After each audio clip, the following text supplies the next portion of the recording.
Hello students, पिछले 4 part में हमने जो है कितनी 21 डायमेंशंस जो है हमने कंप्लीट कर लिए हैं। 21 डायमेंशंस वी हैव कंप्लीटेड। ठीक है, जिसमें 9 तो हमने पहले उसमें की थी। ठीक है, फिर हमने 15 की थी, फिर हमने इसके अलावा बाकी सारी की थी। ठीक है, तो इस तरीके से हम 21 फिजिकल क्वांटिटीज़ की डायमेंशंस को क्या कर चुके हैं, डिस्कस कर चुके हैं। ठीक है, इसके अलावा 21 ही नहीं होती है, होने को तो काफ़ी सारी होती है, लगभग 56 के लगभग और होती हैं, 56 होती हैं टोटल। ठीक है, तो अभी लगभग इतनी ही और क्वांटिटीज़ हैं जिनकी डायमेंशंस आप पढ़ेंगे, बट वो जैसे जैसे फिजिक्स आगे बढ़ती जाएगी 11th की अपनी, तो वहाँ पे जैसे जैसे टॉपिक्स आते जाएंगे तो हर टॉपिक की अपनी डायमेंशन होगी। ठीक है, तो मैं वहाँ डिस्कस कर दूँगी, क्योंकि वो फिजिकल क्वांटिटीज़ बहुत ज़्यादा न्यू है आप लोगों के लिए और वो शॉर्ट में भी नहीं समझाई जा सकती, इसलिए मैं आपको ज़्यादा कंफ्यूज नहीं करना चाहती। इसलिए मैंने सिर्फ वो क्वांटिटीज़ डिस्कस की हैं जो बहुत ज़रूरी है आपके लिए जानना और जो बेसिक है। ठीक है, ठीक है भाई। तो आज हम क्या शुरू कर रहे हैं, हम एप्लीकेशन शुरू कर रहे हैं। किसके? हम शुरू कर रहे हैं एप्लीकेशंस ऑफ डायमेंशन। ठीक है, यानी कि इनके क्या क्या काम हैं। ठीक है, तो आज का हमारा टॉपिक है, ध्यान से पढ़िएगा, बहुत इंपॉर्टेंट टॉपिक है। इवन कॉम्पिटिशन एग्जाम्स में भी पूछे जाते हैं, डायरेक्ट डायमेंशन भी पूछ लेते हैं और एप्लीकेशन की फॉर्म में भी पूछ लेते हैं। ठीक है, तो डायमेंशन की काफ़ी सारी एप्लीकेशंस हैं और वो हर एप्लीकेशन 11th के पर्पज़ से भी इम्पॉर्टेंट है और अदर एग्ज़ाम्स भी अगर आप देते हैं तो उनमें भी पूछी जाती है। ठीक है, एप्लीकेशन ऑफ डायमेंशंस। ठीक है, जिसमें आपका नंबर 1 जो एप्लीकेशन है वो है checking the dimensional consistency of equation. ठीक है, मैं आपको बताऊंगी कैसे चेक करेंगे। Checking the dimensional consistency of equation, यानी कि कोई भी आपके पास फिजिक्स की इक्वेशन है तो वो सही है कि नहीं है, उसको आप चेक कर सकते हैं विद दिस मेथड। ठीक है, देखें, इसको समझिए पहले, तो मैं पहले सिंपल लैंग्वेज में आपको समझा देती हूँ कि डायमेंशनल कंसिस्टेंसी से इसका क्या मतलब है। ये कहना चाह रहा है कि किसी भी इक्वेशन में, ठीक है, किसी भी इक्वेशन में वो ही क्वांटिटीज़ आपस में सम की जा सकती हैं या सब्ट्रैक्ट की जा सकती है, यानी कि जोड़ी जा सकती है या घटाई जा सकती है, जिनकी डायमेंशन सेम होती है। ठीक है, तो सेम डायमेंशन वाली फिजिकल क्वांटिटी ही सम और सब्ट्रैक्ट की जा सकती है।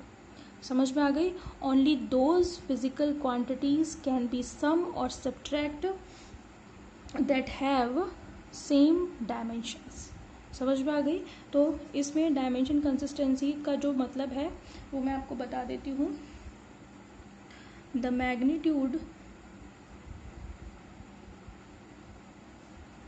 Magnitudes of physical quantities may be added together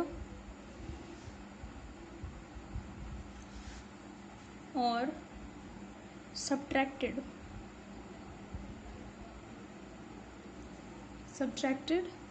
from one another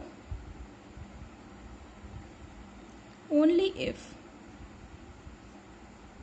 they have same dimensions। समझ में आ रही है आपको कि अगर उन क्वांटिटीज़, वही क्वांटिटीज़ ऐड और सब्ट्रैक्ट की जा सकती है, यानी कि उन्हीं फिजिकल क्वांटिटीज़ के मैग्नीट्यूड को ऐड या सब्ट्रैक्ट किया जा सकता है जिनकी डायमेंशंस सेम है। समझ में आ गई आपको? तो in simple form we can say that, यानी कि जो फॉर्म हमें सिंपली समझ में आ रही है, अगर आप इसको भूल भी जाते हैं बाई चांस तो है तो वही बात, तो वही है, बट सिंपल फॉर्म में हम कैसे लिख सकते हैं, वी कैन ऐड और सब्ट्रैक्ट सेम फिजिकल क्वांटिटीज यानी कि भाई फिजिकल क्वांटिटी सेम होगी, दैट मीन्स उनकी डायमेंशन सेम होगी, ठीक है। तो सेम फिजिकल क्वांटिटीज को ही वी कैन ऐड और सब्ट्रैक्ट, ठीक है, ठीक है भाई। और ये क्या कहलाता है आपका, this simple principal is called the principal of homogeneity of dimension, ठीक है। तो आप क्या कहेंगे, this principle is called the principle of homogeneity of dimensions, ठीक है। तो ये प्रिंसिपल क्या कहलाता है, principal of homogeneity of dimension. समझ में आ रही है आपको, होमोजेनिटी मतलब एक जैसा होना, ठीक है। सम, होमोजेनिटी से मतलब समता से है, समता मतलब एक जैसी चीज़ होना, ठीक है। तो principal of homogeneity of dimension क्या है, वी कैन ऐड और subtract only those physical quantities which have same dimensions. समझ में आ गई। तो कहने का मतलब ये है कि वेलोसिटी को वेलोसिटी के साथ ही ऐड या सब्ट्रैक्ट कर सकते हैं, सेम फिजिकल क्वांटिटी, ठीक है।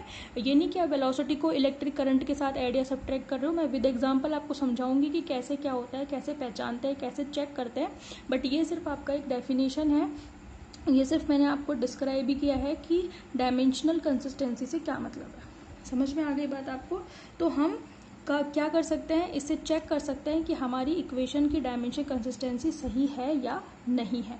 समझ में आ गई। लेकिन ये वाला जो रूल है वो एक जगह पे आके फेल हो जाता है, वहाँ पर जहाँ फिजिकल क्वांटिटीज़ की डायमेंशन जो होती है वो क्या होती है, जो डायमेंशन लेस होती है, जिनकी डायमेंशन ही नहीं होती है, ठीक है। जैसे हमने पढ़ा था कि जो एंगल होता है, एंगल की कोई डायमेंशन नहीं होती, ठीक है। तो वहाँ एक जगह पर इसको चेक करने में थोड़ी मुश्किल आती है, लेकिन उसके बारे में मैं आपसे बाद में डिस्कस करूँगी कि कहाँ कहाँ प्रॉब्लम आती है। लेकिन बेसिकली आपका केवल वही क्वांटिटीज़ ऐड और सब्ट्रैक्ट की जा सकती है। अगर कोई दो फिजिकल क्वांटिटीज़ ऐड है तो इसका मतलब आप क्या कहोगे, इन दोनों की डायमेंशन सेम है। समझ में आ गई। फॉर एग्जाम्पल मैं आपके सामने लेकर के चल रही हूँ एक कि x is equal to x naught plus v naught t plus half alpha t square, ठीक है। अगर आप अल्फा से कंफ्यूज हो रहे हैं तो आप ए लिख लें। ए मतलब यहाँ पे एक्सेलरेशन को शो करता है, अल्फा भी एक्सेलरेशन है पर वो एंगुलर एक्सेलरेशन होता है, मैंने आपको डायमेंशंस में बताया है, ठीक है। तो ये मेरे पास एक इक्वेशन है and we have to check क्या ये इक्वेशन डायमेंशनली करेक्ट है या नहीं है, ये हमें चेक करना है, ठीक है। तो आप देख रहे हैं कि इस इक्वेशन में इसको हमने इक्वल किया है, इसका मतलब ये है कि लेफ्ट हैंड साइड में जो डायमेंशन है राइट हैंड साइड में भी वही डायमेंशन होनी चाहिए, तब तो ये मेरी सही है। दूसरी बात कि अगर मैंने ये तीन चीज़ों को, तीन टर्म्स को ऐड किया हुआ है, एक्स नॉट को, वी नॉट टी को और हाफ ए टी स्क्वायर को, ठीक है, तो क्या इनकी डायमेंशन सेम है जो मैंने इनको ऐड कर रखे, क्योंकि मैंने अभी कहा है कि वो ही ऐड की जा सकती हैं या सब्ट्रैक्ट की जा सकती हैं जिनकी डायमेंशन सेम है। इसका मतलब ये है कि अगर मैंने तीन टर्म्स ऐड कर रखी हैं तो इसका मतलब इन तीनों की डायमेंशन सेम है, और जितनी डायमेंशन यहाँ है उतनी ही डायमेंशन यहाँ होनी चाहिए, तभी मेरी इक्वेशन बैलेंस होगी, क्योंकि मैंने दोनों को इक्वल किया है ना। समझ में आ रही बात आपको। तो मैं एक एक करके चेक करती हूँ। तो मेरे पास कितने टर्म है, 1 2 3 4, ठीक है। तो पहले मैं RHS की बात कर लेती हूँ। RHS में मेरे पास, RHS नहीं सॉरी LHS में मेरे पास है x, ठीक है। x मतलब लेंथ, और लेंथ की डायमेंशन क्या होती है, L1, हम अच्छी तरीके से जानते हैं, कोई डाउट इसमें। तो अगर मेरे पास लेफ्ट हैंड साइड में L है तो इसका मतलब इधर की सारी क्वांटिटीज़ की डायमेंशन भी L ही होनी चाहिए, तब तो मेरी इक्वेशन डायमेंशनली करेक्ट है। समझ में आ गई बात, ठीक है। समझ में आ रही है आपको बात। देखें अब मैं चेक कर रही हूँ एक एक करके। RHS की फर्स्ट टर्म क्या है, एक्स नॉट, और एक्स नॉट भी लेंथ ही है तो इसकी भी डायमेंशन क्या होगी, L1 ही होगी, ठीक है। फिर मेरे पास है सेकंड टर्म में मेरे पास क्या है, v naught t. V naught मतलब वेलोसिटी और टी मतलब टाइम। वेलोसिटी की डायमेंशन क्या होती है, आप डायमेंशन की टेबल चेक करें अगर आपको अभी भी डायमेंशन में कोई दिक्कत आ रही है तो। वी नॉट मतलब वेलोसिटी की यूनिट होती है मीटर पर सेकेंड मतलब लेंथ पर टाइम, ठीक है। तो वेलोसिटी की डायमेंशन क्या होती है, m0 L1 t-1, ठीक है। m तो है नहीं इसलिए m0 लगा दिया, लेंथ ऊपर है और टाइम को ऊपर से नीचे से ऊपर लेके जाओगे तो -1 लगाओगे, ठीक है। फिर टाइम की लिखेंगे t1, इस वाले टाइम की, ये तो वेलोसिटी का टाइम है ये वाला तो, और एक ये जो t है इसका डायमेंशन ये हो गई, ठीक है, अब दोनों को ऐड करो तो क्या क्या आएगी, m0 L1। देखो ये दोनों मल्टीप्लिकेशन में है, दैट मीन्स इसकी पावर और इसकी पावर सम होगी, -1 + 1 कितना हो गया 0। तो ये क्या बची भाई, लेंथ की ही तो बची L1। मास और टाइम तो है ही नहीं, तो मैं इसको L1 ही तो लिख सकती हूँ। समझ में आ रही बात आपको। तो V0t की भी लेंथ की डायमेंशन आ गई। फिर है मेरे पास हाफ है a_t²। थर्ड मेरे पास क्या है, हाफ a_t²। ठीक है, तो हाफ तो कांस्टेंट है, उसकी तो कोई डायमेंशन होगी नहीं। a मतलब एक्सेलरेशन, एक्सेलरेशन की क्या होती है, एक्सेलरेशन की यूनिट होती है मीटर/सेकंड², यानी कि लेंथ पर टाइम का स्क्वायर, यानी कि मास तो है ही नहीं, लेंथ 1 है और टाइम का नीचे बटे में है, तो ऊपर जाएगा तो -2 हो जाएगा। ठीक है, फिर t का स्क्वायर मतलब 2 ऊपर आ जाएगा। फिर इनको पावर ऐड कर दो, -2 + 2, केवल टाइम के साथ ही होगी, यानी लेंथ के साथ कर दें आप। ठीक है, टाइम के साथ ही, यानी कि 0, ये L1। तो इसका मतलब क्या है कि RHS में मेरे पास 3 टर्म है और तीनों टर्म्स की जो डायमेंशन आ रही है वो लेंथ की ही डायमेंशन आ रही है। इसका मतलब ये है कि हमारी इक्वेशन सही है। ठीक है, यानी कि ये मेरा पहला प्रिंसिपल चेक हो जाता है, principal of homogeneity of dimension, कि सेम डायमेंशन वाली क्वांटिटीज़ को ही हम ऐड और सब्ट्रैक्ट कर सकते हैं। तो यहाँ पे सब्ट्रैक्शन का तो काम है नहीं, ऐड का ही है। तो पहली टर्म, दूसरी टर्म और तीसरी टर्म को अगर इसने ऐड किया है तो वो बिल्कुल सही किया है, क्योंकि तीनों ही टर्म्स की जो डायमेंशन है वो लेंथ की डायमेंशन है। दूसरी बात, जो लेंथ की डायमेंशन RHS में है वो ही लेंथ की डायरेक्शन LHS में भी है। दैट मीन्स हमारे पास जो इक्वेशन है वो बैलेंस्ड भी है और करेक्ट भी है। समझ में आ गई। So this is the method to check that कि हमारा principle of homogeneity of dimension लग रहा है या नहीं लग रहा।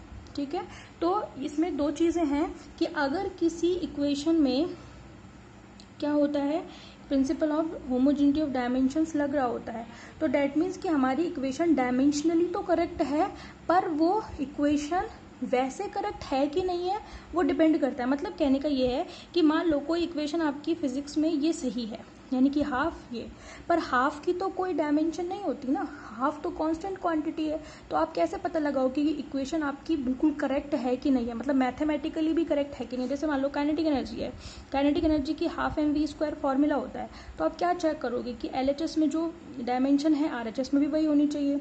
तो LHS RHS में आप क्या पता करोगे कि k की जो डायमेंशन है वही mv² की डायमेंशन होनी चाहिए, पर आपका इससे हाफ के बारे में तो कुछ नहीं पता चल रहा ना। ठीक है, क्योंकि हाफ के बारे में आपको कब पता चलेगा, जब आप इक्वेशन को मैथमेटिकली चेक करोगे। समझ में आ रही है। इसके लिए आपको फिजिक्स के प्रिंसिपल पे जाना पड़ेगा, और प्रिंसिपल में हिसाब से जो करेक्ट फॉर्मूला है वो हाफ mv² है। समझ में आ रही है बात। तो अगर इक्वेशन में आपकी डायमेंशन LHS RHS में सही आ रही है, दैट मीन्स कि वो डायमेंशनली करेक्ट है, पर वो मैथमेटिकली करेक्ट है या नहीं वो डिपेंड करता है। ठीक है, बट अगर आपकी इक्वेशन का LHS और RHS डायमेंशनली भी करेक्ट नहीं है, दैट मीन्स आपकी इक्वेशन कंप्लीटली क्या है, रॉन्ग है। बात समझ में आ गई। ठीक है, तो दो बातें बताई मैंने कि अगर इक्वेशन में दोनों साइड डायमेंशन इक्वल आ जाती है, जैसे यहाँ पे लेंथ की आ गई LHS में, RHS में भी लेंथ की है, ठीक है, तब तो आपकी इक्वेशन केवल डायमेंशनली करेक्ट है, but it is mathematically correct और नॉट, इट विल डिपेंड्स। ठीक है, बट अगर आपकी इक्वेशन में LHS और RHS में डायमेंशन ही करेक्ट नहीं आ रही है, दोनों साइड बैलेंस नहीं है, दैट मीन्स इक्वेशन आपकी कंप्लीटली क्या है, रॉन्ग है। समझ में आ गई बात। तो मैं इस चीज़ को लिख देती हूँ यहाँ पे, ये बहुत ही इंपॉर्टेंट नोट है आप लोगों के लिए। नोट क्या कहता है, नोट ये कहता है, if an equation fails this consistency, यानी कि consistency of homogeneity, consistency test, it is proved wrong. वो तो मैंने आपको बताया ही कि अगर वो दोनों साइड बैलेंस ही नहीं है, डायमेंशनली करेक्ट ही नहीं है, दैट मीन्स कि इक्वेशन ही रॉन्ग है। समझ में आ गई। ठीक है, equation is wrong, but if it passes, यानी कि ये उसको पास कर लेती है, दोनों साइड बैलेंस है, it is not proved right, यानी कि ये सही है, ये ज़रूरी नहीं है। ठीक है। तो अगर इक्वेशन दोनों साइड पे कंसिस्टेंसी को उसको करने में फेल हो जाती है तब तो इक्वेशन पक्का गलत है, लेकिन अगर पास हो भी जाती है तो वो सही है, ये ज़रूरी नहीं है। ठीक है, it is not proved right mathematically. मैं इसमें एक वर्ड जोड़ रही हूँ, मैथमेटिकली। फिजिक्स के हिसाब से सही है, but mathematically it will write और रॉन्ग, इट विल डिपेंड्स। ठीक है,